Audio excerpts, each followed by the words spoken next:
this could be. I haven't seen my Super Nintendo since 2003. That's alright, I don't mind. I've got a Switch in the old switcheroo. My friend Mike and Jaymo too. All right, everyone, welcome back to the old switcheroo where we're talking gaming retro with Mike and Jaymo. I'm Mike. And I'm Jaymo. Play along on our epic quest to research and review all 250 plus games in the Nintendo Classics catalog. Today we are and our way into the Legend of Zelda. Hey, listen, you guys, I see you making faces, okay? That's how you play an ocarina. I don't want any guff. But classy, Mike. We're going to be talking about The Legend of Zelda, the Ocarina of Time for the N64 in an episode we are calling Time to Kill. Please welcome back to the show Mike's longtime friend and my new friend, Twitch's very own RiriYells. How's it feel to get double dipped on season 3 of the Old Switcheroo, Riri? Hi, I love it. I'm so happy to be back. Thanks for having me. Always, always good to have you. Had to have our unofficial Zelda consultant here. No, official. Official. There we go. It's official. Official. I graduated in title, yeah. We're making it official. It's official, guys. That's the gossip. And Mike, we know it takes many sages to defeat the King of Thieves. Do you have someone else who'd like to be added to our fellowship? Yeah, so also a Twitch streamer that I was introduced to by way of Riri, and who I've been watching for quite some time and been looking forward to having on here. And this is the perfect game for it, is KyltheSheikah. Hello. You pretty much specialize in Zelda games. Yes, that's all I play for the most part, at least as far as content I create goes. Yeah, and so one thing that I wanted to ask, since when we talked about A Link to the Past, we talked a little bit about randos. That was our sort of first discussion on here about them. Mm-hmm. Is I wanted to ask you to sort of explain, because one of the things that you do frequently are, it's the right term, multi-world randos. Mm-hmm. If you can explain those to someone who doesn't know what those are, which it mostly seems to be Jaymo right now. All right. Well, I'll just go ahead and start with a quick little recoup of what a randomizer is. And that is most of the time where you take a game. They're pretty common with adventure games. And all the items you are gifted, all the items you find in chests, and a few other freestanding items here and there, different settings will give you different things, but everything just gets scrambled up. And usually the games are created with what we call glitchless logic, meaning that the generator will come up with a version of the game that is beatable. So that's what a randomizer is.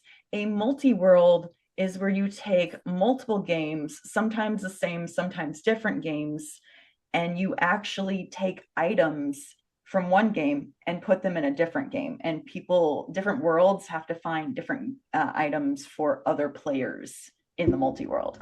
It's really fun. You mean different games of Ocarina? No, it doesn't have to be. Yeah, basically. So it's like cooperative randomizers is a multi-world.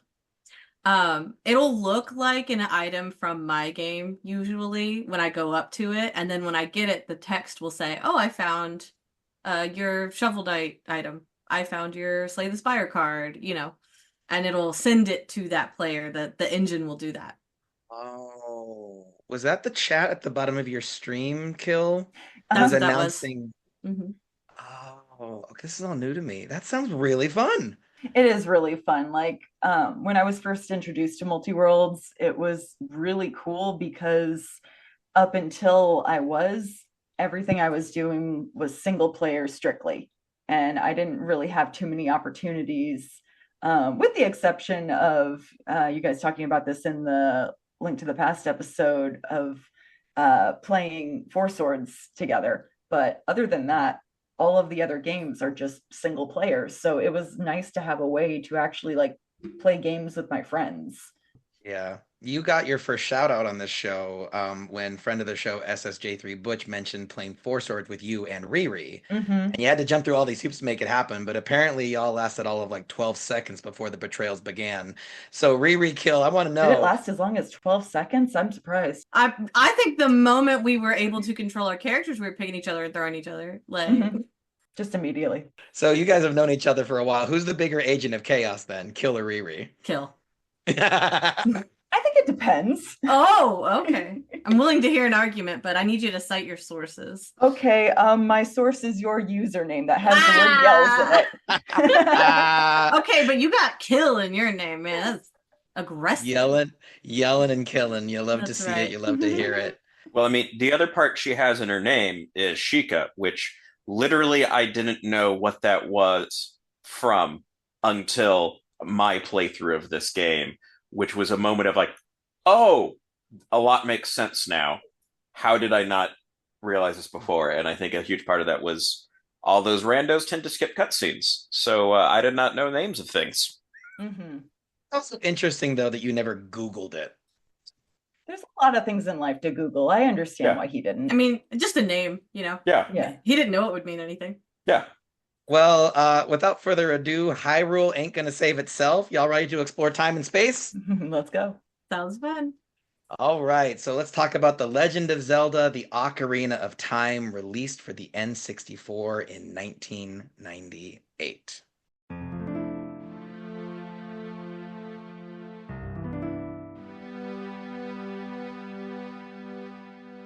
As described on Nintendo Classics, Legend of Zelda Ocarina of Time saved Hyrule and the Triforce from the evil Ganondorf. The Legend of Zelda Ocarina of Time game is back, set off on a critically acclaimed journey to stop Ganondorf, who has plunged Hyrule into darkness. Travel through time as child and adult Link and experience Hyrule in peace and war to save the world and protect the legendary Triforce. Your quest takes you through dense forests and across wind-whipped deserts, swim raging rivers, climb treacherous mountains, dash on horseback across rolling hills, and delve into dungeons full of creatures that fight to the finish to put an end to your adventures. As Link, you'll also travel through time to solve puzzles, save friends, and right Ganondorf's wrongs with the help from your trusty Ocarina of Time and the mysterious youth, Sheik. The Legend of Zelda Ocarina of Time is a series of epic challenges connected by a touching story that has all the makings of an absolute classic. Since people's first impression was often the box art, let's discuss the packaging of Ocarina of Time. Riri and Mike and I have kind of already touched on this because it's the classic gold box red Zelda font. But Kill, we're all a fan of it. Do you like the kind of classic Zelda iconography? I do. It's easy to actually pull out among like other games if I'm looking for it, because all I have to do is look for that like golden color in the background and always the red font. And I do appreciate how they pull like the most iconic shield from each of the games whenever, or they tend to at least whenever they put them on the box like that. And of course, you have the Master Sword in the background. I guess that's pretty important, so it's good to be there. But yeah, I appreciate the simplicity of these covers. They're nice. They're confident. Yes. Mike, you have something to say though. Yeah, so I'm looking at the sword behind the shield, and I'm trying to tell if this is meant to be a scabbard or it's an optical illusion, but it appears like the sword near the hilt is narrower than the sword on the other end of the shield. I think that's right.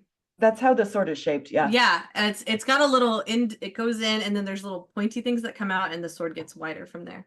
Okay. Here, let me grab one of my swords. Oh, if I don't pull my speakers out, I have a sword nearby. Let me show you guys. It's a great, I love hearing I have a sword nearby. Hold on. Do you not? Oh, yep, there it is. But yeah, this is my foam sword. It's not metal. I have another one that I got from a blacksmith at a Ren fair. But yeah, as you see, like, oh, this one's not done correctly because it's not quite the same, is it? But it's close. Yeah, well, now we know this, but yeah, usually the sword is narrow right here, and then this thickness right here goes throughout the rest of it. So this one's a little inaccurate, I suppose, but yeah, that's how the sword is shaped. So you were correct to observe that. Okay. Still dope though. I mean, I don't know if you guys, I'm sure you caught it, but this is the logo rendered in polygons. and this is the first 3D game in the entry, so we're not like a flat art anymore. We're kind of like more of a 3D look. Riri, can I get your take on the Japanese box? Because it's a very different mood. Yes. This I think really conveys a bit of the darkness of this game, where I think the story is rather dark and sad in several places, and I think this kind of captures that the world is in peril. And it specifically is showing adult Link too. When you start the game as young Link, that's a clue, that's a hint like, okay, something's going to be different here. And if you've played the other Zeldas, you know there's often some other transformation sequence. There's lots of changes to the world and to the player in the game, and so I like that it gives a hint. And I love, like you mentioned, the 3D, the shadowing on those letters, right? It gives you such a sense of depth of field. I think that's really fun. It is the same kind of logo, but instead of just the gold background, the Japanese boxes for Nintendo 64 were vertical orientation, not horizontal. So you have this extra space above the logo, and there's a black and white image of it's not even an image, it's a photo, a black and white photo of actual fire, and there's adult Link rearing back with the Master Sword in hand. My one beep with this, though, I don't know. I mean, Kill, Riri, Mike, we love Epona, right? I love Epona. I never really interact with it. Oh, Epona. it was hilarious. What did you say during the credits, Mike? When the Epona gallops by during the credits, what happened? I can't remember what I said. What I had said. You said, "I'm surprised the horse never really came back into it." And Yeah. I said, "Oh, it could have." Wait, you never saved her? No. Stuck in Lon Lon Ranch forever With Waluigi. with the Luigi character. Yeah. Ingo's probably abusing her. So, Mike, so in addition to not rewind, or I guess you can't rewind because it's N64, although if you're listening to this, you will soon be able to rewind, which I'm very, very jealous of. Oh, So beyond your chat, you didn't get any help as far as like where to go in this game. You didn't look things up. No, because it mostly kind of told you where to go next ish. Yeah. Wow. Yeah, it was funny. I have a very hands-off approach to help. I figure if you want a guide or a walkthrough, you'd be using one, right? So I only chimed in if it seemed like he was having trouble or was definitely going to go way out of his way and not, or had done the right thing and it just didn't quite connect, so it didn't work. I'd be like, no, go back and try it again. So yeah, or when it came to switching Z targeting. Oh yeah, Kill help with that too. So yeah, we have a pretty hands-off approach just because, like I said, walkthroughs are available. It never occurred to me he never went back to get her while I was watching. I wasn't able to watch it every minute, right? So just was never relevant. I just bring it up because the Japanese box, that's not Epona. Like, that's some big buff steed. That's not her. And I think the Epona design, she might be my new favorite fictional horse of all time. There's just something about the color and the proportions and her song that you play to bring her to your side. What was your old fictional favorite horse? Black Beauty. I was gonna say Shadowfax, probably. Oh, Shadowfax. That's fair. I'm pretty sure that is her on the cover. I think the art stylized the way it is just trying to make it more actiony by making her go kind of Super Saiyan about it. But Do you think so? Yeah, because Okay. her mane is white. Yeah, she's got the white socks, the white nose, the white mane. That's iconic Epona. Chiaroscuro shading. Listen, Strong Bad. One of the things I love about the Zelda characters is that they are brave and they are strong, but they don't often look physically imposing. There's a smallness and a softness to the heroes that I thought Epona and Link were just, so any adult Link here, I think he looks almost a little too badass.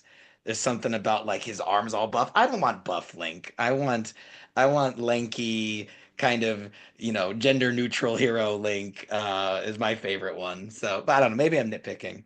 So I've got some knowledge is Nintendo Power trivia for y'all. Developed and published by Nintendo and directed by Toshio Iwawaki, Yeiji Aonuma. Let me know, guys, if you know how to say these, by the way. I'm trying my best. Takumi Kawagoe, Yoshiaki Koizumi, and Toru Osawa, which is I'm pretty sure a record number of directors for a game we've covered, Mike. 5 different directors. Toru Osawa did the character and art design for our last episode, which is Kid Icarus. So kind of a cool connection there. And these 5 guys, according to ChatGPT, have over 200 games to their name, all combined. So pretty dope. According to the Metacritic review aggregator, Ocarina of Time is literally the best game of all time.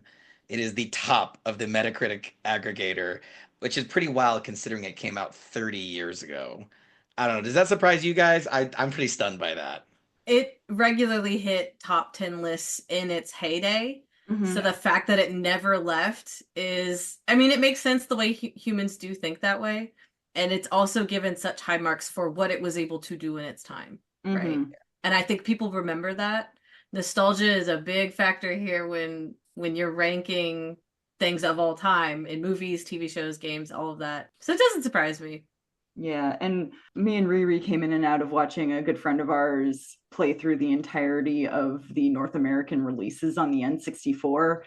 There are a lot of really bad games on the N64. Most of them are terrible. So, yeah, looking at what was at the time, I understand. Like, I experienced this game when I was 8 years old. So, not only was it good for the time, but it was just like mind blowing to like those of us who played it as children. So I think I totally agree with Riri on the nostalgia bit, because like that's why I love it so much, is because it's just so nostalgic to me. But it also, like, I think coming from A Link to the Past, like it came with a formula, and there were little improvements made on the formula that, or at least ones that worked for this game.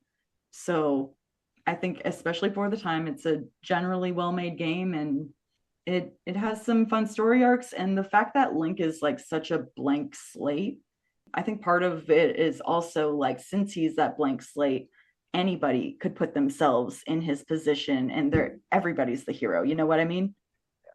I think you also have to consider the cultural moment that was the N64 release in America, right? I mean, we talked about this on the other Zelda episodes. The meme of the little brother and sister screaming at Christmas because they got an N64, jumping up. Yes, literally, like that was me, right? And so when you add in that excitement, that cultural touchstone, that like it was almost like a TV show that everybody watched an episode of, was everybody played this game, right? You add in all those factors, it ends up at least in the top 10 in lots and lots of lists. So. Mm-hmm. I think rightfully so. It's Mhm. it's a deeply impressive game.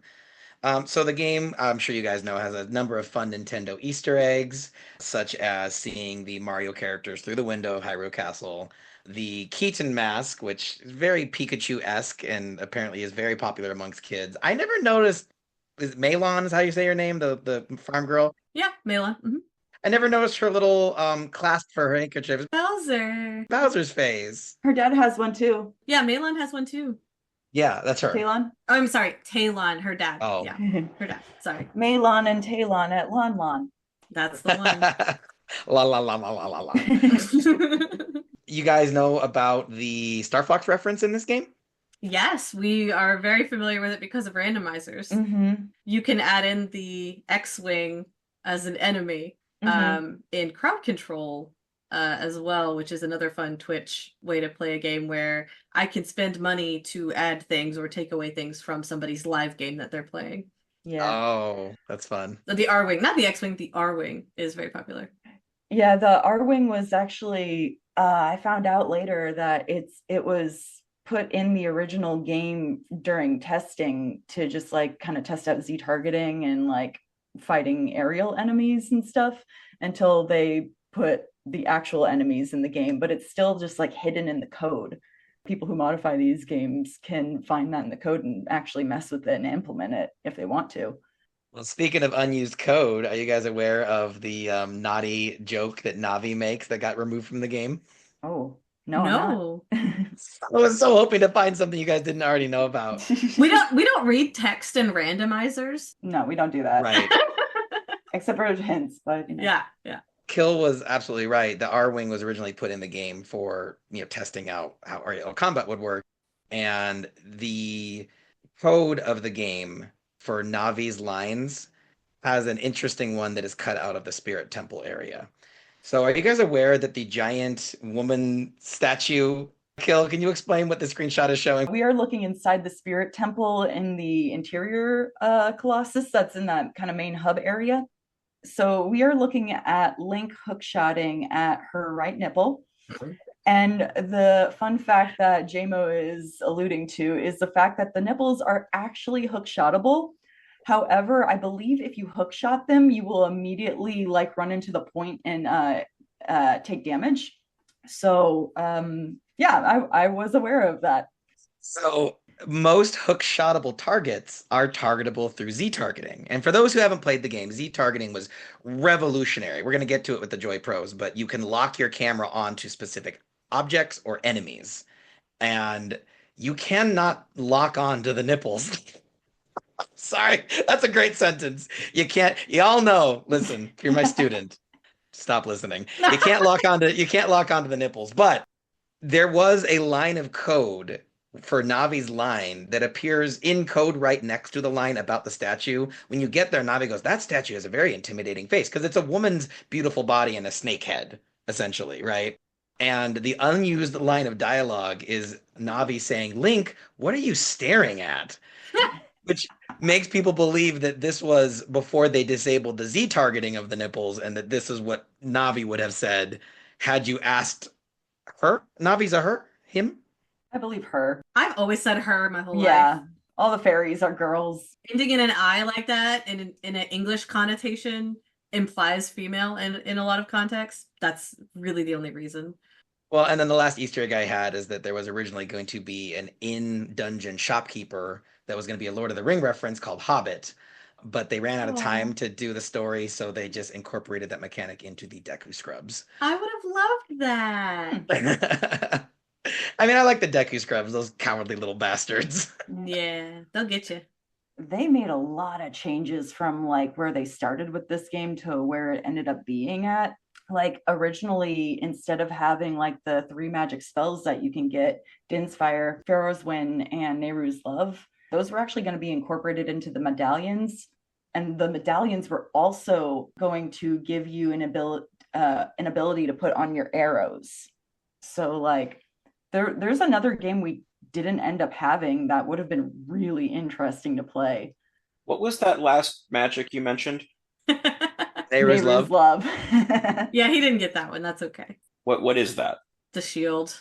Yeah, it basically it puts a force field around you, and like even if something hits you, you won't take any actual damage. But it takes like I think half of the first half of the magic meters, or if you have both of them, if you have like both levels of it, a quarter of it. So it takes a lot of magic, and it doesn't last forever. It's a while though. And I think you also can't Z target or something with it, or something like that. I don't remember what the thing that you can't do is though. You didn't need it. You were healthy. You're fine. No time for love, Dr. Lund. No. So before we get into the Joy Pros and Joy Cons of Ocarina of Time, what is our history with this game and how far have we all gotten in it? So Kill, you said you played it at 8. And I believe on your stream you told me it's your favorite game of all time. Mm-hmm. So here is my N64 cart. Played it as a young child for the sake of getting it recent. I had never actually completed the 3DS version up until a week and a half ago. I decided I would play through that, especially since you guys were talking about on the Link's Awakening episode, like the remake versus the 2 originals. But I also like played it on the Switch as well. So I 100%ed it on the 3DS, and I already had 100% on the Switch, so I just did a quick casual run on that. But yeah, I finished it. You Nintended many times. Yes. Family computer. Now, Riri, did you also play this one as a wee lass? I did. It was one of my favorite games as a kiddo. Like I said, we got it for Christmas one year with the N64, and I adored this game. I Nintendo beat it as a kid. Nintendo. Family computer. And as an adult. I'm gonna play it again. I can play it again. I'll play it again. Play it again. Nintendo. Family computer. There we go. Yeah, I beat it as an adult too. My favorite thing to do as a kid wasn't to play the actual game. It was to ride Epona around everywhere and play the mini games. So I absolutely adore this game and have beat it many, many times. That's awesome. Mike, you didn't touch it until this episode. Yeah, so basically, prior to this episode, and this really skews things. Like, my primary exposure to this game has been over the last few years with either Riri and then later also Kill streaming the game, which is specifically them doing randos of the game quickly, which really doesn't explain a large chunk of what the heck's happening. So I had bits in there. I had one or two spots that I actually was able to apply things that I had remembered seeing, but it was so stripped of context that I really didn't know what to expect out of a lot of the game. So yeah, so this is the first time I'd ever played it in any fashion, and it took 10 days of playing and a lot of help. It wouldn't have happened if not for assistance along the way, and always my hope to do Riri proud when we have her on, that last night I did beat the game. You Nintended! Nintendo! Family Computer! I'm proud of you, dude. I mean, you're working your way through release order, and that makes 3 for you, right? Link to the Past, Awakening, and this. Yes. Awesome. Well, you still didn't beat Zelda 2. That's okay. I don't blame anybody for that. I have beaten it, and I don't blame anybody. Kill no! Some would say that makes me the real winner. Facts. One day we're gonna have a Zelda guest host who's gonna side with me on this one. My history with Ocarina of Time, I got it for the 3DS. I played it for the first time. For one reason or another, I could not get into it. I think, I don't know, guys, tell me if this is possible. Is it possible to venture out into Hyrule Field too early? Is that a thing you can do? I feel like no. Not really. Like, soon as you're allowed to do it, like, You cool. have to go to it Mhm. as soon as you're allowed to, kind of, in a way. Yeah. It's the next step. Okay. Well, I have this weird memory of playing it on 3DS and just being lost in Hyrule Field and having no idea where I was supposed to go. You didn't listen to the owl the first time. Yeah, Yeah. something. So, I sold the game because I don't know what was going on in my life at the time, but I just think I wasn't in the I didn't play a whole lot on the 3DS. Actually, I think, you know what? As a triggering memory, I was short on money and I needed to sell it. That's what happened. Man, okay, you know what? So through no fault of this game, I didn't get into it as a younger man. And this has been kind of a tense week because I will abuse save states. I will look up on walkthroughs how to get to the end of the game. And I keep seeing Mike streaming this game, and he's keeping pace with me. Even though I'm cheating, I'm like, oh, this isn't good. I gotta get to the end before he does. To be fair, he had me in Riri. That's true. That's true. Some would say that's the ultimate hack. Although at least 2 temples were purely on my own. It's awesome. Way to go. Yeah. Nice. I would say there's no like cakewalk temple in this game. They all have their own unique kind of stressors. But 33 hours, 12 minutes, and a lot of save states later, I Nintended beat this game as well. Nintendo! Family Computer! But Mike, proud of you. So, Kill, you're our new guest. Can you kind of lead us through a discussion of the joy pros of this game? What makes it so special to you that you haven't already touched on? I think we started to touch on it a little bit, but one thing I love about this game, at least from playing just as a player, for fun, I like the vast exploration you have available to you. Like Riri was talking about, I also spent a lot of time just enjoying the field with a horse. It's fun to ride around with a horse.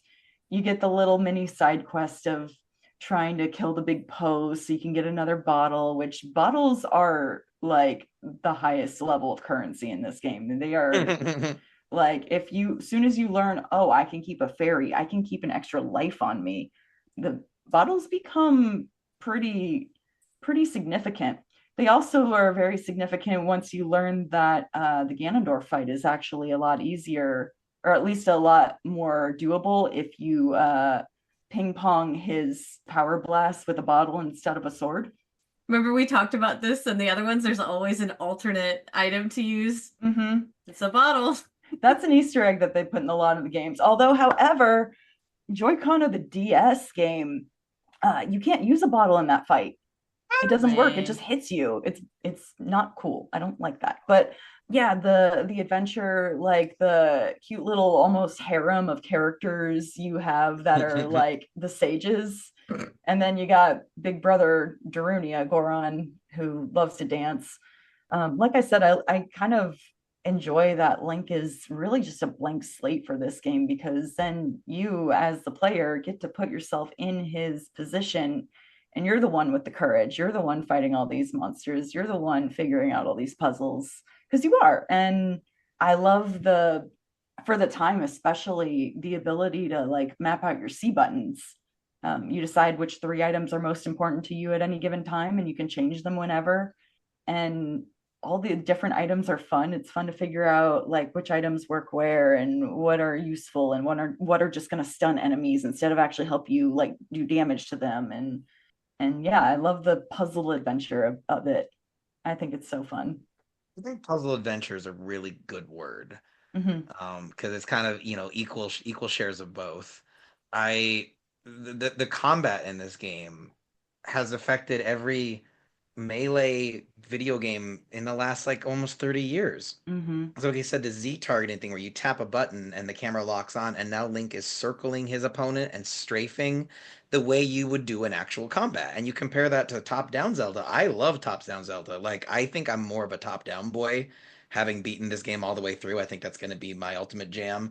But like, you can't overstate the impact that this little mechanic had on gaming. Elden Ring, we'd have no Elden Ring without Ocarina of Time. That was exactly my thought, JMO. I love it. I love it. We're right there. Yeah. And even aesthetically at points, like there's Mhm. enemies in this game. It's like Elden Ring's like you were taking notes, I can tell. Riri, do you hate Navi? Because I've heard a lot of people hate Navi. I like Navi. I can't stand Navi. No! I am not alone. AG Aonuma, once apologized for writing Navi so, quote, stupid. Oh. They wrote her too stupid, right? They wanted her to help and they made her a little bit too, I don't know, like, okay, I know, thank you. Yeah, I'm aware. You don't have to tell me every time, Listen. Yeah, exactly. No, I didn't like her as a kid, and that persisted into adulthood for sure. There's something very frustrating about because I'd expected that to function as a resource the way so many other things did in previous games. Of like, I'm not sure where I need to be, that'll help. And so often to be like, oh, try to get my attention. And it's like, hey, have you tried going to the place you are right now? And it's like, I'm literally in that area. You're not helpful. Or things in some of the dungeons be like, okay, maybe there's something useful there. And it'd just be like, keep moving. And I'm like, that's not actually a hint. Like, I'd expected it to guide. I think she was more like probably thought of as not so much as a guide as she was a companion. Because like on a real adventure, whoever you're with, they don't know like what the next thing that's going to happen is. But unfortunately, I think it just translated as like obnoxious extra text. And one Joy-Con on this game is that the text is slow. It takes forever. So every time like you're trying to look at something, you press C up, and then Navi was talking to you because she was trying to talk to you, and it can be very frustrating and in a repetitive way, which repetitive frustration it builds on itself, and that makes it not fun. Does. That's perfectly said. And the text is slow unless you click the speed up button, and then it goes so fast you have to redo it. Can't tell you how many times I had to boot up another conversation because I hit the B button too soon. But I don't know. I think it's really clever. So for those who haven't played the game, when you target something, it's your fairy. So Link was born and raised in this town where these kids stay kids forever, Neverland style, but they each have their own fairy. And so it's the fairy that's helping him target, and it will circle around your target. And I thought the payoff at the end was really good with the fight against Ganondorf. And Navi goes, I can't target him. There's magic blocking me. And so for the very first boss fight, you can't lock on. Mm-hmm. And I love that because it's like, I'm uncomfortable. I'm out of my element. This is scary. This is the big bad. And the one tactic I've been using this whole time is gone. But I had Riri in my corner. I got that bottle out. I'm flipping those energy balls back and forth. And I was like, well, dang it, Riri. Like that kind of was too easy now. Mhm. I didn't know about the second stage where Ganondorf becomes Ganon. And I love Navi comes back and is like, I'm in it now. I'm sorry I couldn't help you before. We fight together. And I literally am like, let's go, Navi, right? And then Navi's input for that fight is, I don't know where his weakness is. And I'm like, what are you doing? Thanks, Navi. It's not the big rainbowy thing on his butt, is it? I mean, I don't know. I like Navi. One thing I appreciate about Navi, though, is that this is the first game where you're given an ongoing companion, which, as you guys play more Zelda games, you're going to notice the companion thing in not all of the games, but in a lot of games, it's stuck. So this is the first game where you just like, you're going on an adventure, you're doing most of the work, but you have your friend, and your friend makes you lock onto enemies, which that's like you said earlier, that Z targeting thing carried like a lot of games through history. And then there was one point where Mike was talking about how it was more frustrating to him than helpful, and then I was like, you got to switch to hold, because the game defaults on switch, meaning that as soon as you press the Z button, you're locked on and you stay locked on until you press Z again. But the major problem with that is that if there's another enemy nearby and you just want to unlock, it'll lock onto a different enemy instead. But if you go into the options and like right before you choose which file that you're going to pick, you can switch it over to hold, which is so much better gameplay wise. And that's the version that went forward in gaming. There are like 3 options in this options menu, and one of them is absolutely critical. Mm-hmm. Yeah. Jaymo, you're making a face. What's that mean? You didn't know? Well, I cheat, right? I use the in-game save states. Yeah. I never went back to the main menu.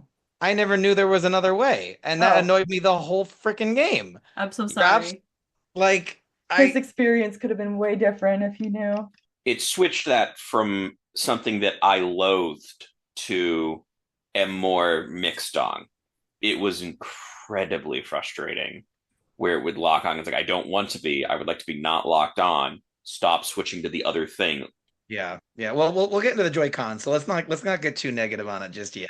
Good call. Can I just say I'm obsessed with the animations in this game. There was apparently like a lot of actual like motion capture, but there's just so many little moments of like these wacky NPCs, and you got the way that the enemies are kind of like lurching around.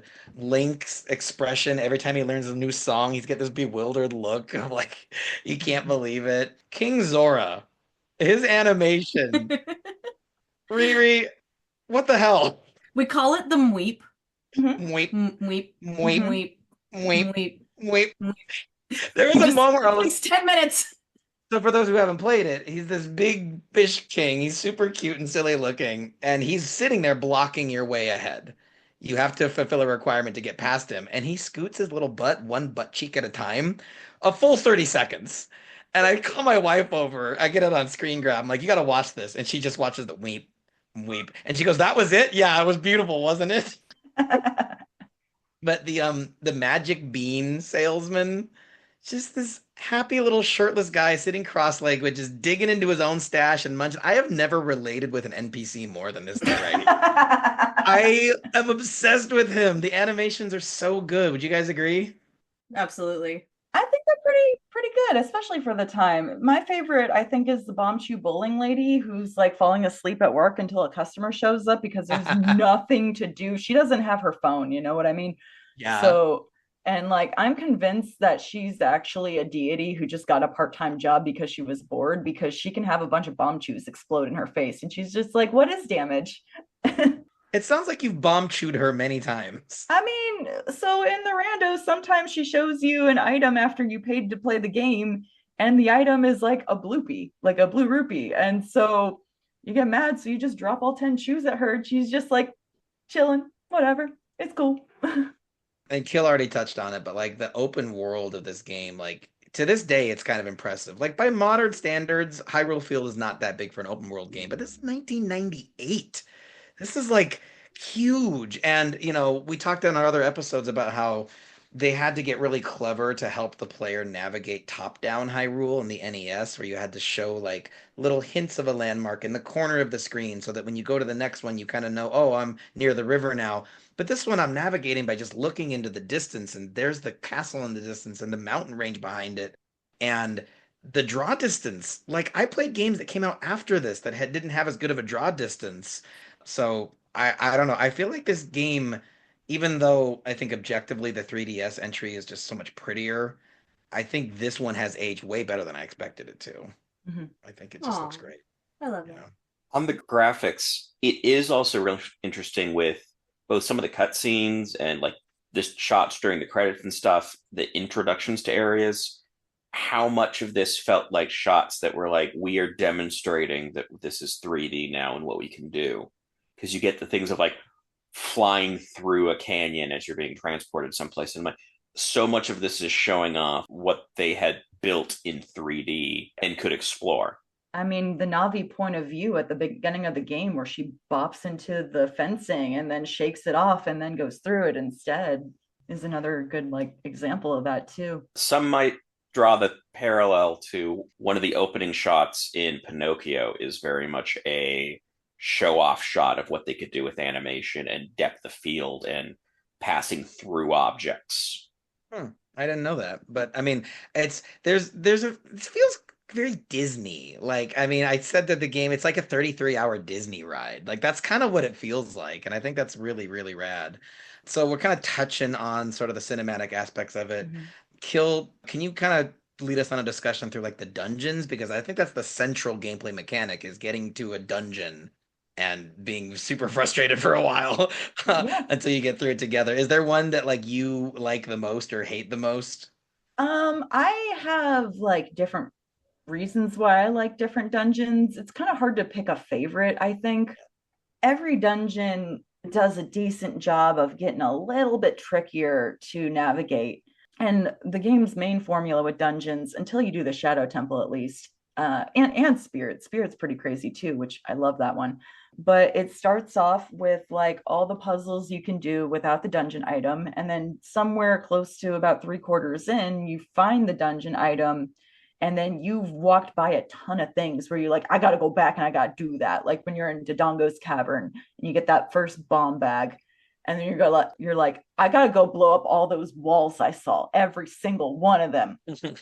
And so each dungeon seems to, for the most part, with some exceptions, have some kind of like initial loop or like maybe two loops, one that you can do immediately and have to, and one that you need to find the dungeon item for a lot of the time.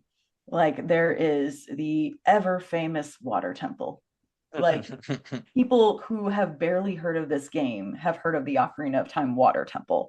And now all of us have navigated that. One set of tips I gave Mike before he played this game was look at your map, look up, another 3D aspect, and look down, another 3D aspect. So like a lot of the dungeons, like you do have to like utilize the fact that it is indeed 3D. And it's like, have you tried looking up there? Oh, look, there's a switch up there. There's a place to hook shot. But yes, the formula kind of goes, you go in, you do all the puzzles about until you get to the dungeon item, and then you do the rest and get to the boss with the dungeon item, and you fight the boss with the dungeon item too. And there's a couple of outside of dungeon items you get or ones that are important to the story and the gameplay mechanics, but don't hold as high of importance, like when you enter the Sacred Realm, receive a medallion from one of the sages. But yeah, they each have their own little mechanic of what's going on. Like the first one you go into, it's the learn how to navigate a dungeon, which is the Deku Tree. You start experiencing those like dungeon loops into Dodongo's cavern. You have to kind of go around and you end up back in the room you started in a couple of times until you get the big mouth open, and then you make your way towards King Dodongo.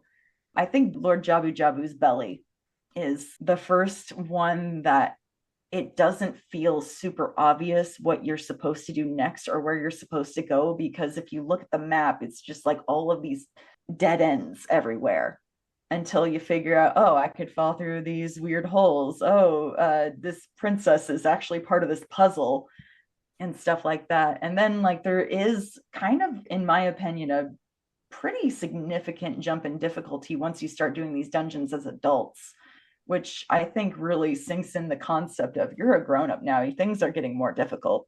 In the original path of all of the dungeons, there is a lot of backtracking too.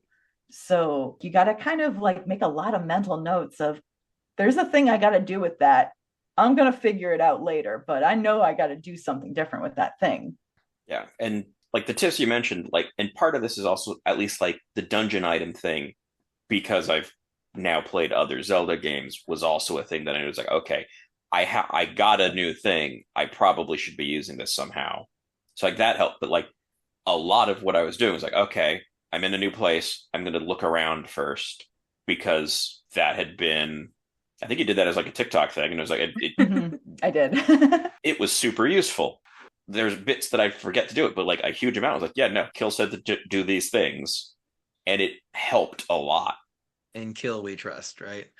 It's so you guys mentioned like the water temple. Like that was a moment when I walked in and said the water temple, and like my butthole clenches up. Like okay, like okay, this is gonna be bad. And I was because you heard. It's legendary. It's legendary. But I, for some reason, was always under the impression that it was going to be like a badly designed level. And it's like, no, it's super well designed. It's really clever. It feels like this huge labyrinth. But like you guys said, the dungeons constantly loop back to this main chamber. So you're never really that lost. Just the evilness of playing with the water levels and only being able to make it rise and drop, you know. So I was tough. I asked Derek at WonderCon, like, should I just, how long is this going to take me? Is this going to keep me from beating the game in time for our episode? Should I just use a walkthrough and just follow the walkthrough the whole way through? It's like, no, you got to experience it. You got to feel the frustration. And Brian, if you're listening, I think you dig on this game if you haven't played it yet, because the water temple feels very Portal. It feels very like playing with space and looking up and down and using tools in ways you hadn't thought of to use them before. I dug on the dungeons. I think my favorite like two areas in the game is it the Shadow Temple where the hallway twists as you run through it? Forest. That's the Forest Temple, yeah. Is it really? Yes. Oh, I thought it was later. Well, it's just, it feels like a magic trick. Like it felt very Disney ride-esque of like, I don't even understand how this is so seamlessly doing this, because like no loading screen, no little, you know, I don't know. It just, for 1998, I thought it was really impressive. And I also loved the journey to the Spirit Temple through the desert, because you have to follow this ghost and you're just surrounded by the sandstorm and you can just barely see the silhouette of the next flag, and you're marching into the desert, and it makes it feel like you're in the middle of this really hostile desert. But the actual game space is probably quite small. They're just making it feel big by not letting you see where you're going. And this game was just so full of little tricks like that. It's not just well programmed, it's like well thought out. And I know those feel like the same thing, but I don't think they necessarily. No, they're not, because it's game design philosophy is what you're touching on. There What you we're go. all saying is, and this is what is good about the overworlds too, like you were appreciating the loops of the dungeons and that they have a central chamber. That's also the philosophy of the open world, and that's why the overworld is also so much fun still too, right? Is you have this Hyrule Field central area and you're crossing it back and forth, going over here, going over there. Oh, now I have something that'll work over there and over here. And it's game design philosophy. And that's what is endearing about this game, that is so good, is the design philosophy was fun to play. It was fun to experience. It was a fun game. That's what it is about, right? You went on an adventure. There you go. There you go. Do you guys have any opinions about the enemies? I mean, there's like, considering all the traps and things, there's like 80 different ones. We don't likes. We don't likes? No, we don't likes. We hate likes. Mike, does Mike likes? No, they're obnoxious. But I mean, training from the previous games though taught me like, you stay the hell away from that thing. Like it's gonna take your tunic and you're gonna have to load your save state, or in Mike's case, start all over again.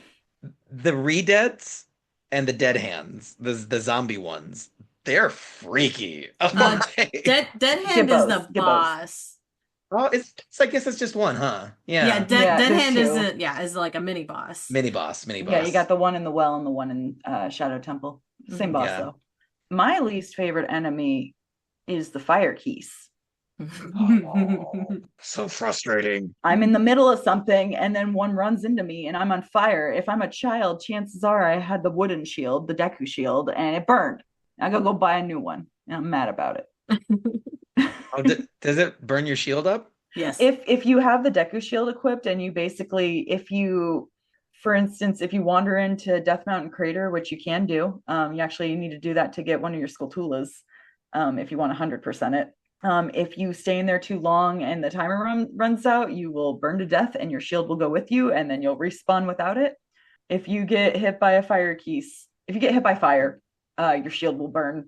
And that's why they advise you to bring a metal shield, the Hylian shield, with when you go to Dodongo's Cavern for the first time. And then you turtle. I love when he hides under his shield, little Link with the Hylian shield on his back. But did you ever just wiggle around? It just kind of pill bug it, as it were. Mm-hmm. It's so one of my Joy Cons was going to be that, like, I feel like there's a lot of puzzle solutions that didn't really feel script is not the right word, telegraphed, I guess. There's this one part where there's these two spike walls about to crush you, trash compactor style in Star Wars. You have to burn them. Mm-hmm. Well, I didn't know that, and I was like, "How are you supposed to know that?" Well, yeah, because I've been loading a save state every time a fire keys hit me. I never witnessed my wood shield burning, and I wonder if, having been frustrated by that enough times, when I saw the wooden spikes, I wonder if my brain would have gone, "Oh, burn that thing." You know what I mean? Not immediately. Okay.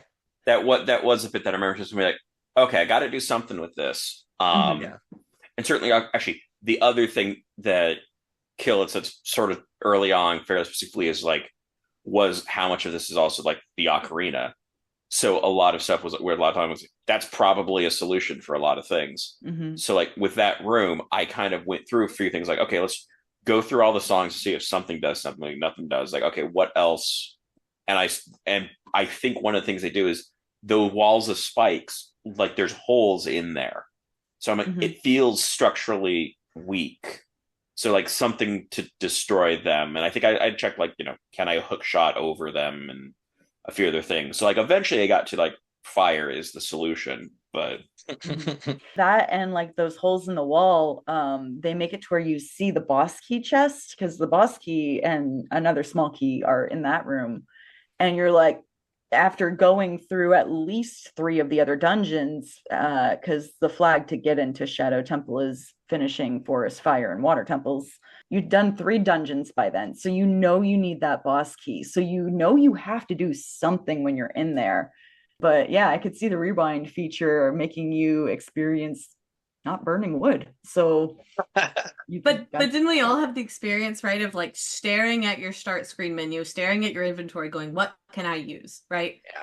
And in comparison to other Zelda games where we've had inventories, we've had lots of items to use, swapping items was so much less problematic. And just staring at your start screen and going, okay, which of these menus has the answer, right? Like which of these rotating menus, which was also 3D and very cool, right? That was a cool start menu. Yeah, cool start menu where you're swapping out your items. The only difficulty I think I would say is in the swapping out your tunics and your boots was I think that makes the water temple more frustrating than anything, is how long it takes to change out in and out of the iron boots. That was actually one improvement of the 3DS version, because the iron boots became a C button or a whatever buttons you use for the 3DS item instead of an equipment item that you had to pause for. But yeah, continue. Yeah. So yeah, and I love that. I could see when I was watching Mike play, I loved watching him stare at that menu and just hovering over the different items, go, will this work? What will this do? Okay, well, that didn't work. Okay, well, let's try this. And at one point I saw him pull out the ocarina and just like start to try every song. You know what I mean? Like, it was awesome. I loved being able to, like, you were using your resources. This game teaches you to use your resources, right, to solve the puzzle. And you're right, there are a few that are not telegraphed and you really have to do trial and error, but it's also frustration as a game mechanic, right? Like, that's part of it. And that's what keeps you going, oh my God, that was so clever. I can't believe I thought of that. I feel so smart now, right? So it's fun. Yeah, I think sometimes it was even, the solution didn't feel like it was telegraphed in how the puzzle was presented, but it would be things like, wait, there's bombs near, there's the bomb plants somewhere nearby. I'm like, I don't understand this puzzle in its context, but those are here. And something needs to be blown up. I don't know what yet. Maybe these two coincide. Don't take that out of context, algorithm. But like Riri, I think that's so it's such a good point. Frustration as a game mechanic, because like I feel like the Zelda devs invented escape rooms like 30 years before those became a thing, and those aren't fun if it's easy. And it's the payoff of, oh, I get it, and I'm a problem solver and I'm clever, and like it's such a good feeling. So many games, really good games, it's very passive and you're kind of just flicking sticks and you're not getting that endorphin hit and your heart's not rising and falling, your heart rate, I mean. I think there's also that contextually with that kind of stuff, like none of this feels like it's moon logic, like was very common with games of and a bit before this era, where you'd have things like the King's Quest games. I loved those. Which were utterly insane at points. That was pixel hunting was the way to move forward in King's Quest sometimes. There was no way you could have known or guessed or had any hint or reference, right? Some of it was that. Others were just like you had to have a very specific set of connections that didn't always make any sense to know that, oh, you have to use this item on that, and it's going to act in a way that you don't actually expect. But where they'll be like, there's a reason it does that, but it doesn't make sense at the time. So a lot of like, how would anyone think that's what you should do? Yeah. Right. It was convoluted. It was convoluted back then. Yeah, so like I've definitely played out plenty of other games where you hit a point where it's like, all right, we're just going to try using every item I have on every other item I have and hope something does something, because I don't know what I'm supposed to be doing right now. Yeah. I feel like a lot of the gameplay, as far as what you do goes, is like really like based on like the Triforce theme. Like you're using courage and wisdom to fight the power, and so like the puzzles are kind of the quote unquote wisdom stage of this, and then like half of the boss battles, like you got to fit like a certain like action into a window of time, and sometimes that window is like kind of tight, and that's where you have the courage to do the thing that's scary. So I think like a lot of the original development themes were based around some kind of like Triforce theme, and I think that's just a fun way to think of it too, if you enjoy theming that much. So yeah. That's huge. I mean, I love that, because there's all these moments in the boss fights where it's scary. The King Dodongo, he roars at you. His jaws are the size of the screen. And you're like, and you're young Link, and you're like, holy crap, I'm out of over my head. That's a big rock lizard. Yeah, I think the boss fights where they were really cooking. Like, there's so many cool moments in there.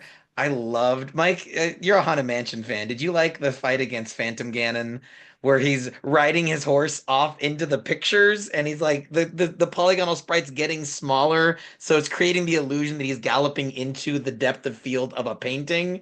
I thought that was really clever. I appreciated that element of that fight. I did not like that fight. Okay. Although at least for a portion of that where I realized that for the first bit, I could just kind of hunker down in a corner and try to time things right, but I couldn't get hit, which was a nice position to be in anytime I realized there was one of those. I think like figuring out the spots that King Dodongo can't hit you was great. You cling to your safe spaces. I saw that. Yeah. Nothing wrong with that. We all do in a way. But it wasn't until you used your courage to finish what you were there for. Right. And you texted Wise, Jaymo. Nah, I got nothing. But the Bongo, like the moment where you realize you're standing on his drum and you're bouncing every time he hits it. I was like, I've never played a boss fight like this. Riri, do you have a favorite? I love Twin Rova. Yeah. For obvious reasons of they have the personality. None of these other bosses have personality. They're just monsters fighting you, right? Mm-hmm. The way that they argue and the way that you have to use your mirror shield very cleverly, right? Also, the music is a banger. And I would say that's probably what really tips them over the edge, right? But yeah, in the Spirit Temple, when you fight the two twin witches and they combine into one surprisingly hot chick, what is happening? All I want to do is see you turn into a giant woman. Oh my god. Yep. I often sing that when I'm playing the randos and I get to that part. Oh, I didn't know you were a Steven Universe stan, Kill. Oh, girl. I'm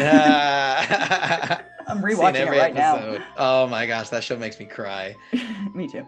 That was the battle I think I enjoyed the most, both there is sort of some personality to it, but it's also the one where it's just like, it felt like all the pieces were falling into place on that one in a way of like, okay, here's what I've got, and where figuring things out could happen at a pace that that felt satisfying to be like, okay, how's this behaving?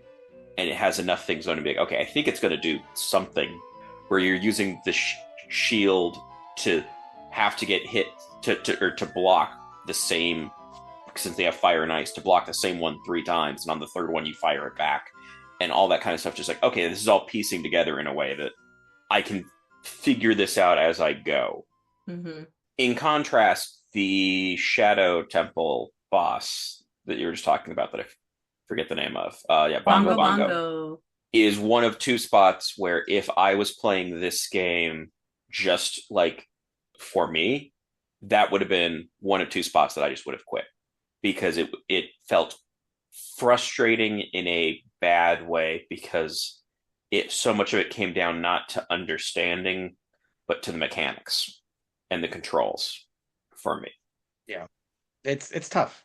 This game is really, really frustrating, and like I flirted with a NintenDO'T, I mean, at one point. We're not there yet, but like I totally relate to that feeling of frustration. And I was using save states like a bastard. Like, I mean, I can't imagine how frustrating this got. But I also kind of forgot that it was a Metroidvania style game. And it's like, oh, this is going to feel better in the second half. When, like you said, you have your tools, you have your understanding, you feel like you're experienced, you're a better warrior. And so I really gelled with the end of it, but Riri does not agree. No. I'm asking you a question. Yeah. What controller did you use? Because I feel like that makes a massive difference in your experience with this game. That's fair. Well, let's do as a teaser for the Joy-Cons. Anyone else have anything to say that they love about this game? I mean, we could go on all day. This game's super cool. Every article in existence praises this game to high heaven. Let's talk some shit. I was just going to say, I think the part that I thought was strongest about this, and I'll probably reiterate at the end of the verdict, the parts of this game that were more exploration puzzly kind of parts, I thought were where this shone. And so like a lot of like the overworld figuring junk out, and even like the collectibleness of like the sculptulas was satisfying, where I think so there's 100 sculptulas that you get, gold sculptulas you get by finding and killing a particular enemy, and you get neat things every so often from having done that, which was nice to be told about, because I didn't realize I could go back and get things from that initially. And you get them at 10, 20, 30, 40, 50, and 100. Yep. And so I had written off the idea that I would get all 100 very quickly. So I was aiming for 50, and I think I got 54 of them, and I was very pleased with that. That sort of collectathon bit appealed to me. Yeah, like Banjo-Kazooie kind of collectathon, right? Like, yeah, Banjo-Kazooie.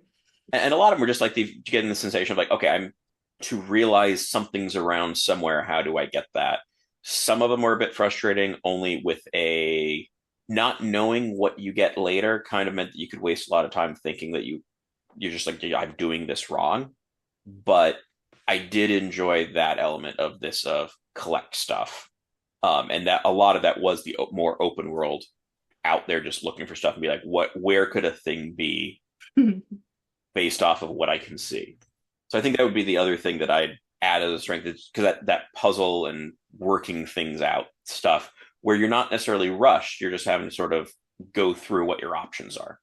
No, I think that's nice. Once again, the devs being freaking geniuses, they created this really compelling story reason for finding all of the sculptulas, is that there's these kids who are half spiders in this dingy cobweb-filled house, and the more you find, the more kids you save.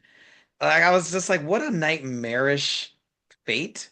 And so then every time I was able to transform a kid by finding more of them, I felt really good about it. And like a lot of collectathons, like, oh, I got all the Bingle Bangles in Banjo-Kazooie.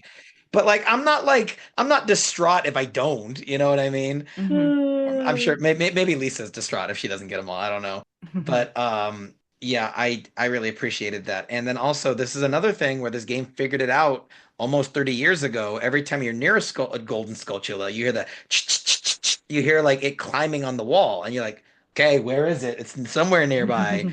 Like, they did that in the Spider-Man open world game, and like that makes collecting so fun. Well, yeah, you took the idea from this. This did so much about 3D gaming right, and it was one of the first ones to do it. And I think that's what really makes it endure in people's minds. Mm-hmm. Yeah, I want to add one more thing before we move on to the cons. Do it. Do it. The Joy-Cons.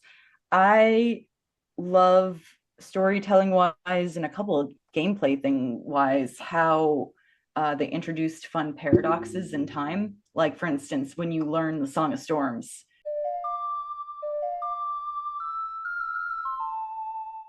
you go in, like when you're a kid, that guy's perfectly happy, like literally can't stop smiling. And then you go 7 years later and the guy is like angrily like playing his like phonograph or whatever that thing is called. And he's like, oh, you look like that kid who played that song. And then he teaches you the song, and then you go back in time and play the song. Or like the whole development of the Spirit Temple. Like, you got to get there, got to get Requiem of Spirit so you can teleport there anytime you want to, go back in time, because you see, like, when you walk in, you're like, okay, that thing is too heavy. I am not that strong. I need a couple more days at the gym. And that little hole I can't fit into unless if I'm a child. So I think like that's part of the genius that we're talking about here, is that like, oh, hey, I can do that if I go back in time as a child. So it didn't just like give you the opportunity to go back as a child. It gave you reasons why you absolutely had to, which I think that was awesome storytelling. And it's kind of interesting in not knowing the order that I had to do that. I spent a lot of time trying to figure out how to get past that thing before I walked back outside, and then triggered a whole cutscene. And it was like, oh, okay, there we go. Now I've got what I need for this. Frustration as a game mechanic, right? You gave up and left. Oh, that was what I was supposed to do. Yeah. But then also, what an iconic mechanic of the being able to travel through time and it feeling like authentic time travel, because not only is the world changing, but you are going from young to old, and your abilities are changing and your vulnerabilities are different. And it's so cool. It's so cool. Well, so before we get to the Joy-Cons, I thought we could do a quick mini game minute, calling it the Ocarina of Timeshare. We're going to get to know our panelists a little bit better by sharing two stories, one from our youth and one from our adulthood. And the goal is to guess, was it the young version of you or the older version of you? So which one is the adult story and which one is a link to your past? Come on, guys. Come on. Get on my level, Riri. Okay. So I posted in the Discord. And by the way, if you're listening to this, join our Discord and let us know your two stories. That'd be a fun little game to play on there. My two stories are that I once almost drowned in lemonade, and I saw my grandfather eaten by a sea lion. So which one was the young Jaymo and which one was adult Jaymo? What do you think, Mike? You go first. Actually, you go last. You know me the best. I want Kill to go first. You had an embarrassing moment as an adult where you almost drowned in lemonade. And then there was a funny story when you were a kid where your grandpa made you think he got eaten by a sea lion. Okay. So lemonade adult, sea lion kid. Riri, agree or disagree? I'm going to have to agree, because drowning in lemonade as an adult is significantly funnier than as a child. So I'm going to say same. Mike? Going the same way on this one. All right. You're all wrong. Oh, nice. Yeah. So when I was a child, there was a dare of could I drink an entire gallon of lemonade? It regurgitated, got into my lungs. Very, very scary, very, very painful. I breathed pink fire all over the house, just vomited to save my life. It's not drowning in. That's choking off. Okay, well, all right. Well, you know what? Y'all missed it, so it doesn't matter. It's a moot point. Choking, though. If water gets in your lungs, you choke on the water? Yes. I guess maybe. Yeah. Well, that's how people put it, yeah. So anyway, my grandfather was a member of a yacht club, and when he was cremated, they dumped his water into the bay. There was a beautiful cloud of grandpa, and then a sea lion comes up and it takes a big old bite. I figured it had to be ashes, Yeah. but that's funny. Can we go to Riri next? Oh, okay. You guys might not like mine. I intentionally made it a challenge, and I don't think any of you would know any of this about me. Got a 50-50 shot, though. All right, so at one point in my life, my uncle got his pilot's license and took me up in a little plane where he was the only pilot. And at a different point in my life, my mother was doing her flying training and took me up with an instructor with her. Okay. I think the mother one happened as an adult, and Okay. you're. Do you have a reason to gut? Just a gut. Flip Just coin. a gut. Yeah, flip a coin. I see you're smart, and I think you want me to think mother is younger, and I feel like I'm gonna get ahead of you and solve the Zelda puzzle and go other way around. So I think mother was the adult story, and your one-on-one with your other family member was as a child. Kill, what do you think?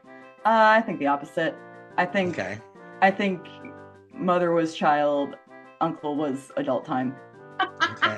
Okay. So someone's getting a point. Someone's getting a point this round. Mike? I think I'm also going with uncle was as a kid. That is correct. My uncle was when I was younger, and my mother was when I was in college. Okay, so Mike and Kill each get a point. Kill, did you have some anecdotes for us? Yeah, the first time I ever did the splits was in a martial arts class. Ooh. And I did my first speed run, if you will, going through Sonic Adventure 1. Oh, such a good game, Kill. Oh, that's such a good game. Oh, I felt that in my whole body. Oh. Okay, I have a guess, but Mike, you want to go first? I think I'm going to go with the first splits as a kid, so the speedruns as an adult. Okay. Riri?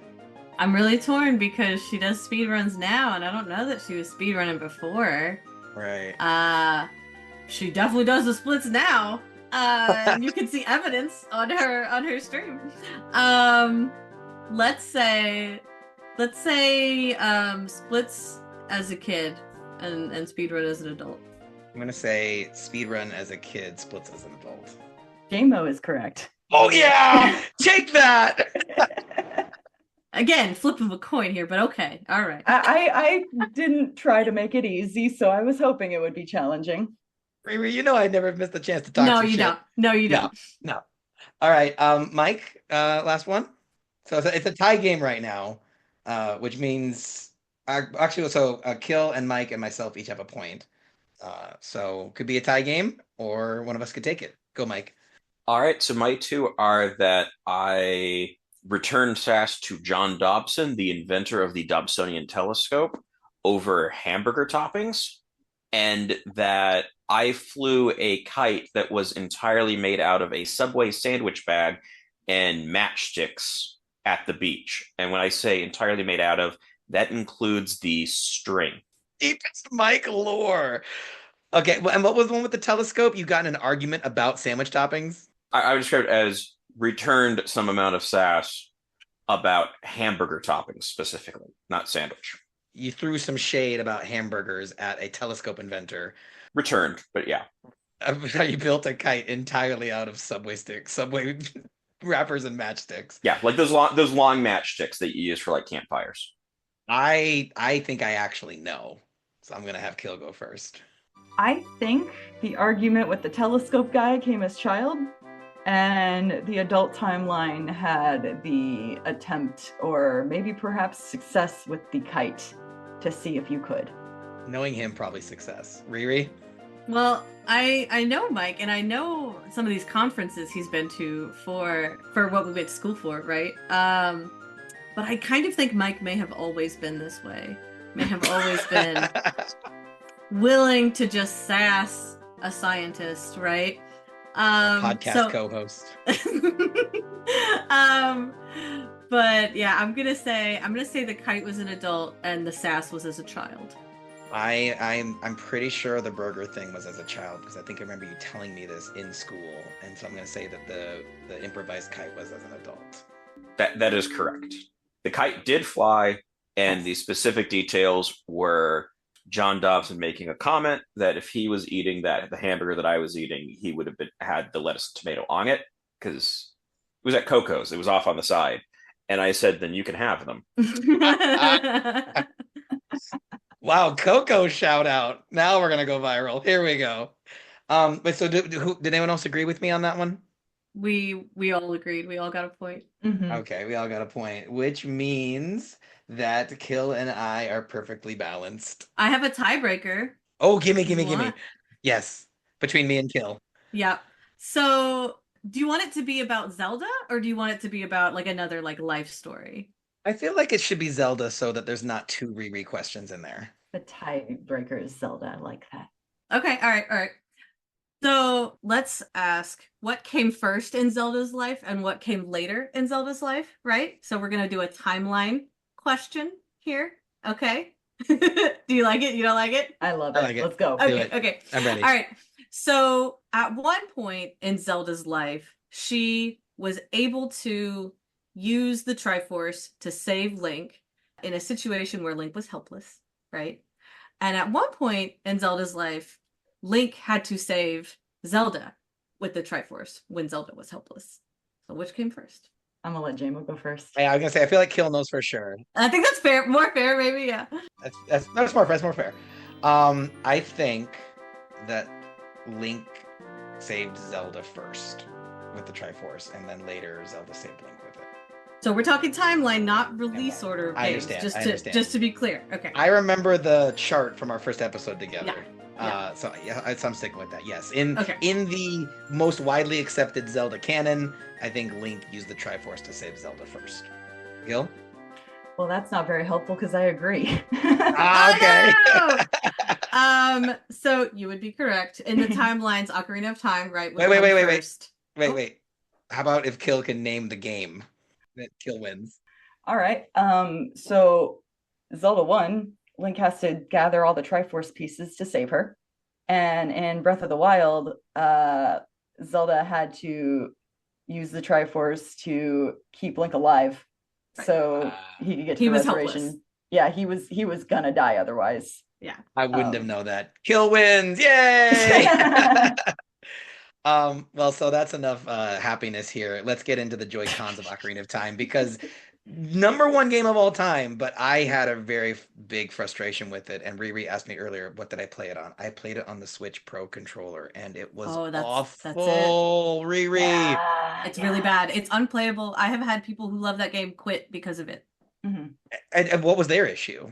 Exactly, because the C buttons and the Z targeting are just not working with a Pro controller. They just don't work. And part of it is Nintendo was so creative with their controllers. That's right. That's the thing, right?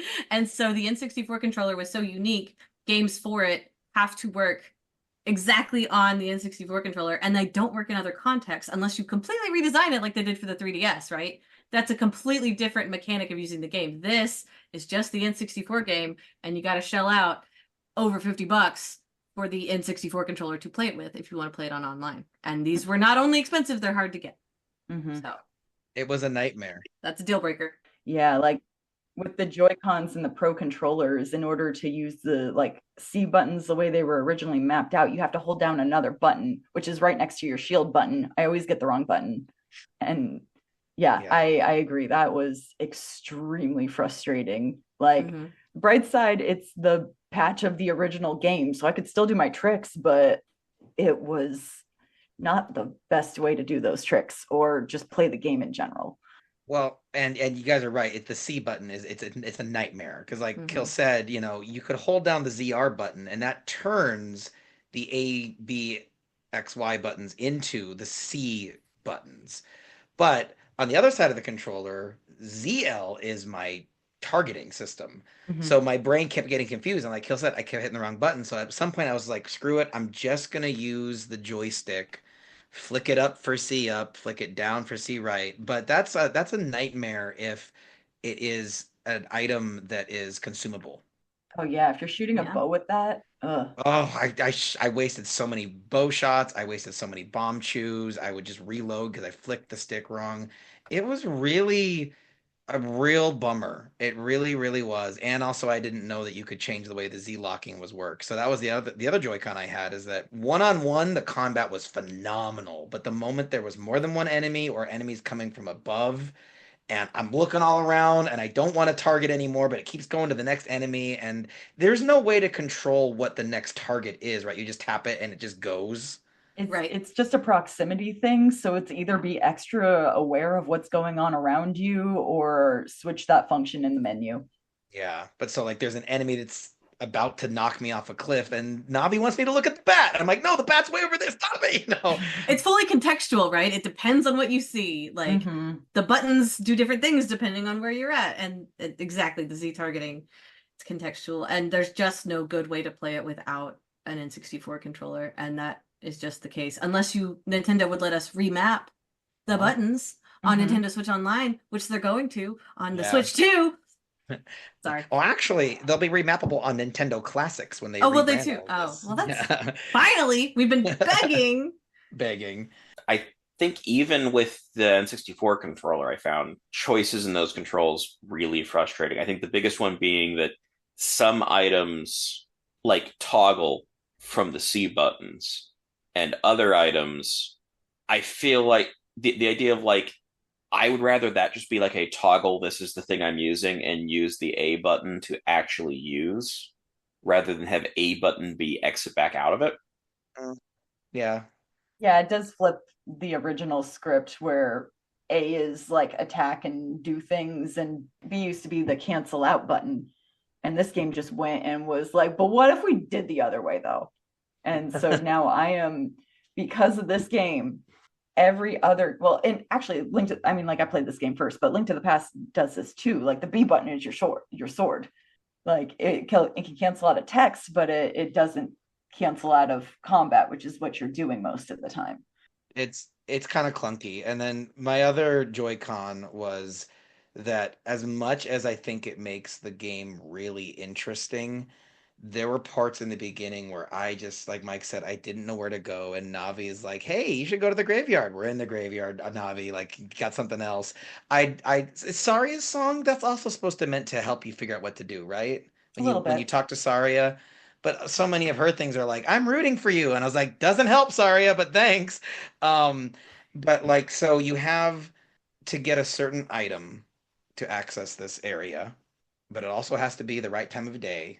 And it also has to be, are you young or are you old? So there's 3 different requirements to any given puzzle that there are points where I was like, I just got to look up a guide. As much as I loved Big Goron, I love him, he's so cute.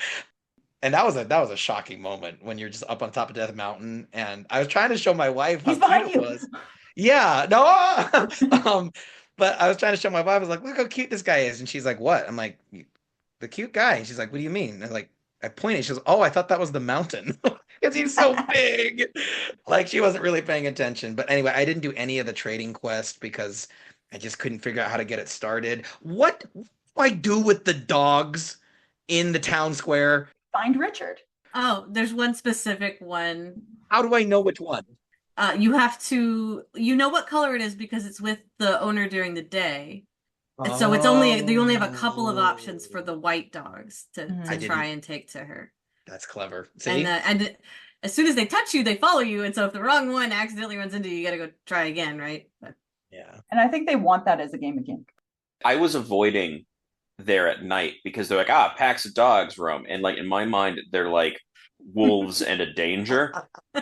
And it wasn't until Riri stream was like, wait, they're freaking like Yorkshire Terriers or something. What the heck is those are the okay, that's not a problem anymore. I don't know. I thought it was gonna be like you walk out there and I watch Link get mauled. I very intentionally tried to stay behind Mike so he wouldn't, get too much from watching me. But yeah, there were things like side quests or like common areas where he would be like, oh, that's what you do there. And every now and then I'd be like, do you see that, Mike? Do you see that glitch? That's how you do it. And he'd be like, I didn't catch that. No. Don't worry about it. No, I did do the one that you had done of the jump off the tower in the village. Oh, the side hop. Yeah, nice. I did actually try that, and it was surprisingly easy. That one's not bad. Like it took it only took me like 2 or 3 tries. So it was like, right. Oh, okay. I was like, I'll give this a shot. I was like, oh, okay, actually I can, that works. It's just an input. Nice. But yeah, I do agree with the trading things where again, that was one where it's like, I have no idea. So I think I stopped at Skull Mask and Chicken. What color chicken? White. I thought so. See, I didn't get very far either. I didn't know there were different colors. Yeah. Just 2. But also I found it amusing though. It's like you need to get the little baby chicken from the gal in is it Kokiri Village? No, that's Meilon. She's at Hyrule Castle in the first one, right? Yeah, she hands it to you.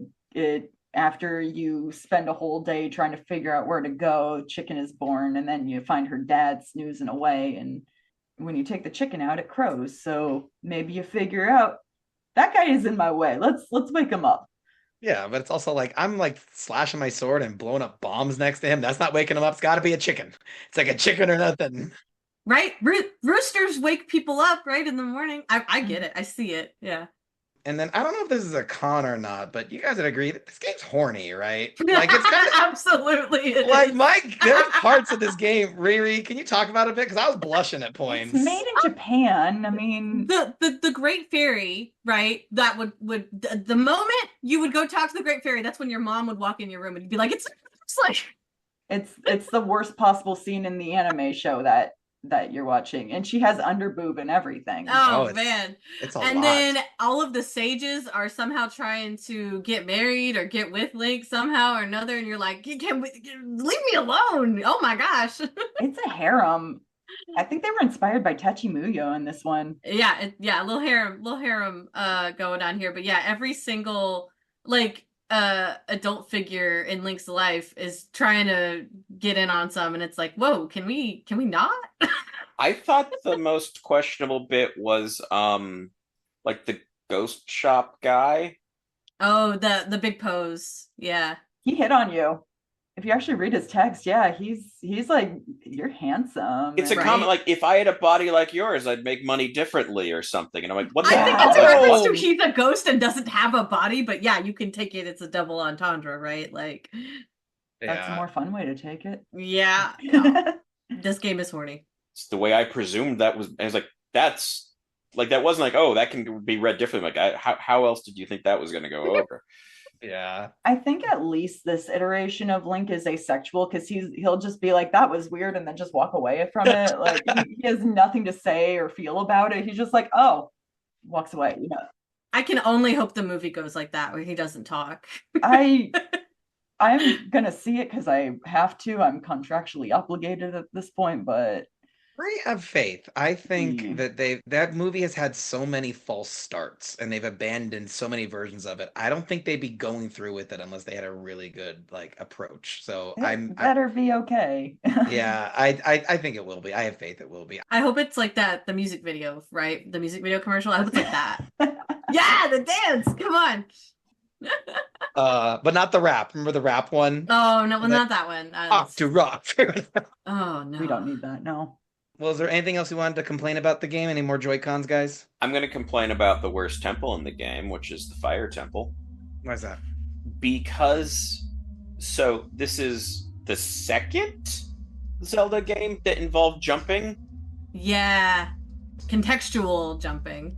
Yeah, and that's what was so frustrating about this was, because there's the thing of like, okay, well, we added in jumping, but it jumps when it decides to, not when I've decided to. And that, combined with very precise areas that have to be done quickly with platforms, is the other spot where, on my own, that would have been the point at which I stopped playing. Oh man, just wait till you get to the Majora's Mask episode. The janky mechanics return. I do think, though, contextual jumping, Derek was asking, like, you know, what do you prefer, the button or the contextual? I do think I do slightly prefer contextual, though, because it made the puzzle solving feel a little bit simpler. I was never like, oh, maybe I can finagle this by timing the button right. It's like, no, it's either too far or it's not. And if it's too far, don't keep trying, knock a pillar over or move a crate or something. So I do think I slightly prefer this one. I think it's perfectly fine if that's clearly like and that's what's happening. But as soon as it turns into areas where that can really wreck how the game's going, where it's like, I didn't do that. I didn't want to do that. I didn't tell you to do that. Why did you? Or like, there's a button you have to step on and then hurry up a curving staircase. And it's like, sometimes I would come up to the button and instead of walking over it, he would divert around and then just jump off into the void. And in Fire Temple, that means all the way back to the beginning, baby. Mhm. It's a vertical temple. Oh, There is a way to get back up quickly if you don't go Yes. through any doors, though. If you void out, and the way to do it in that spot, I know exactly what you're talking about. There's this block that if you get on it at the very bottom level, the block will fly up. Well, if you get under that block, you'll void out, and you'll go back to the door you just came through, which would be up there. Clever. So little gamer version of it, Or Furores. or Furores. Pop Yeah, it back that. up. If you think to play it before you fall down giant hole. Or you just don't put that in the game. Don't have a bit that does that when that's your, like, when those mechanics, to then be like, but now we're going to have precise platforming where you don't control one of the two key components of precise platforming. Yeah, or you just play Jaymo style and you make a save state at the start of every room. Or rewind if they let us do that eventually, maybe. Soon, Mhm. I think a day after this comes out, rewind will be added. So that's Nice. exciting. Well, guys, so before we get to the official rankings, let's do another segment of Ranking Retro, where we are ranking every Zelda game in the Nintendo Classics online catalog. Last time, Derek and I double-teamed Riri to declare Link's Awakening the best Zelda game so far. Let's see where this one ranks by show of hands. So we're going to rank Ocarina of Time, putting it against my boy. Raise your hand if you believe that Ocarina of Time is better than Zelda 2. Okay, that's me, Riri, and Kill. Keep your hand up if you think it's better than NES Legend of Zelda, the original NES. That's all three of us. Raise your hand if you think it is better than I actually got to think about this one. Oh, better than Four Swords? Okay, yeah, I'm staying up. Okay, all three of us think it's better than Four Swords. That felt dirty. Okay, Good game though. raise your hand if you think it's better than A Link to the Past. Raise your hand if you think it's better than Link's Awakening. That's so hard, but yeah, it is. Derek, I did my best. Riri and Kill have teamed up to declare Ocarina of Time the current best Zelda game in the old switcheroo. Will Majora's Mask dethrone it? Well, we'll find out in probably about like a year, I would guess, Mike, something like that. That you're gonna be split on whoever you have on the show. Like the spectrum for Majora's Mask, there is none. You like it or you don't, like, or you love it or you don't, basically. But you'll see. I'm stoked to try it. Well then, guys, let's go ahead and get on to our final segment. It brings us to the moment of truth. We've covered the Joy Pros, the Joy Cons, and every bit in between. So it's time to declare the Legend of Zelda Ocarina of Time a Nintendo or a NintenDO'T. Kill, where are you going on this one? I mean, favorite game of all time. Ask me, you know. Well, there's tiers. There's Nintendo, there's Super Nintendo, or there's Nintendo 64. Can you explain the differences between those three? Because I feel like I might get that unclear. I feel like Nintendo 64 is a must play. Super Nintendo is like you should play it. I'm gonna hold on, wait. I don't know, Mike. Is there an official explanation? Not really. It Follow is, your heart. It is a garnish. Yeah. Okay. Well, I like the idea of Nintendo 64 if you're into lore and a game's history. So I'm going to say you Nintendo 64 need to play this. Like it. Riri? I'm also gonna say you have to Nintendo 64 play this game. It's a Nintendo absolutely because of its history as a game and its like in gaming history of what it was able to achieve, and then also just like the seed of the franchise you know and love in modern Zelda really blooms here, right? Whereas we saw the beginnings really in the early Zeldas, they're really coming of age in this game. Dun-dun-dun. Love it. Mike, you beat it. Would you recommend it? Honestly, for me, it's tough because in a way that the previous two did not, this had points that I thought where I'm just like, I'm not having fun with this at all. That if it wasn't for this specific purpose, it would not have had me keep going. To be fair, like it's only parts of that. It's one temple, one boss, kind of most of the fighting. That I don't like the fighting style on it, but it has so much going for it, especially the open world, the puzzles, that I think ultimately I'm a Nintendo, but it's this situation where there's a couple things that really are almost deal breakers for me. And so, like I said, this was a whole journey. It was rough for me at points. I'm right there with you. And there, like I said, there are points I toyed with a NintenDO'N't because when it's frustrating, it's not fun at all. But you get through it and you get to such a good place. And the freaking ending with all the villagers dancing together. And it's just heartwarming and so satisfying. And so, especially since Nintendo Classics is about to add the ability to rewind on N64 games, this was the first Zelda game that I couldn't rewind on. And, well, I mean, I played Breath of the Wild, but I mean, for the show. So I really kind of wish we had covered this later so that I could have experienced it the way that I prefer to, which is a cheating bastard. But it's especially since by the time you're listening to this, you'll probably be able to do that. I can't think of any reason to say don't try it. And I would say give it a chunk of your time. Spend a good couple afternoons with it.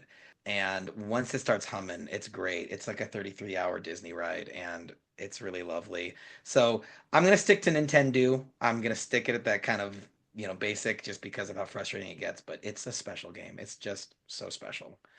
So, guys, that makes it game over for today. The final score for The Legend of Zelda Ocarina of Time is a unanimous Nintendo. Riri, Kill, this was one of the biggest games we'll ever cover for this show, and I think there was no better way to do it justice than having both of you here with us. Before we go, will you please remind our listeners where they can find your stuff? Kill, can we start with you? I am KyltheSheikah. That's SHEIKAH. You can find me on Twitch as well as occasionally on TikTok. Both the usernames are the same. So yeah, find me playing Zelda games. Awesome. And Riri, if someone's hankering for 2 scoops of your stream, where can they go? You can find me on Twitch at RiriYells, RiriYells. I'm also on Blue Sky and TikTok, if Lord knows if that's still around, but I said that last time and here we are. It's still here. Well, that sounds excellent. Everyone join us next time where we'll be exploring the deadly arts with Ninja Gaiden and Kung Fu Heroes for the NES. Also, don't forget to visit www.theoldswitcheroo.com. There you can find links to our Spotify, our YouTube, Instagram, and all the social medias you can shake a joystick at. You can even leave an old-timey voicemail, meaning we would literally love to hear from you. Or even better, join the fun on our Discord server where you can play games, talk games, and even make a friend or two, like Kill and Riri. They're in there. Big thanks to Crystal Fields for our incredible intro song, and thank you, dear listener, for liking, commenting, subscribing, reviewing, and playing along with us every step of the way. This has been the Old Switcheroo, where we've been talking gaming retro with Mike and Jaymo. I've been Mike. And I've been Jaymo. Game on, everyone.